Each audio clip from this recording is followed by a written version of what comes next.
ঢাকা চট্টগ্রাম মহাসড়কে দেখেন কন্টেইনার কিভাবে গাড়ি চলায়।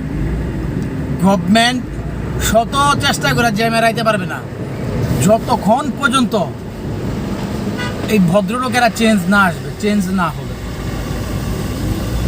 দেখেন এটা কোনো মানুষের কাজ নাকি? দেখেন কিভাবে কি সুন্দর করে এরা মানে এদের মন ইচ্ছা মতন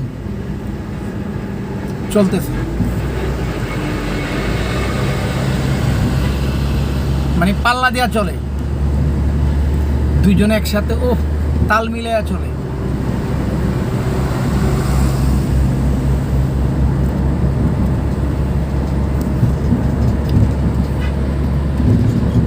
ভাই বর্তমানে যারা ঢাকার বাইরে মানে রেন্টে কার চলান, ভাড়া চালিত গাড়ি, খুব সতর্কভাবে গাড়ি চালাবেন।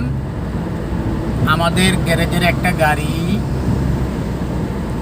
আমাদেরই এক বড় ভাই চালায় কচুয়া রোডে, হাজীগঞ্জ যে মডেল মসজিদ আছে এখানে গতকালকে সকাল 7:10 দিকে ডাকাতি হয়েছে।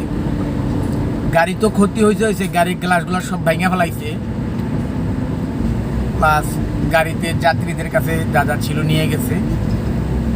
তো আল্লাহ প্রত্যেককে হেফাজত করুক। দেখেন সকালবেলা এরকম ঘটনা। তো রাত বিরাতে আমরা যারা চলি রাস্তাঘাটে খুব সাবধানে ভাই, বিপদের হাত পাও নাই, আল্লাহ প্রত্যেককে হেফাজত করুক সে দোয়াটাই করি। কেয়ারফুল চলাফেরা, আল্লাহ সবাইকে ভালো রাখুক ওই দোয়াটাই করি। তারপরও সবাই একটু সজাগ দৃষ্টিতে গাড়ি চলাবেন, কারণ এখন ওই রাস্তাঘাটে আইন প্রশাসনের লোক কম আর টাকায় তো বাড়ছে।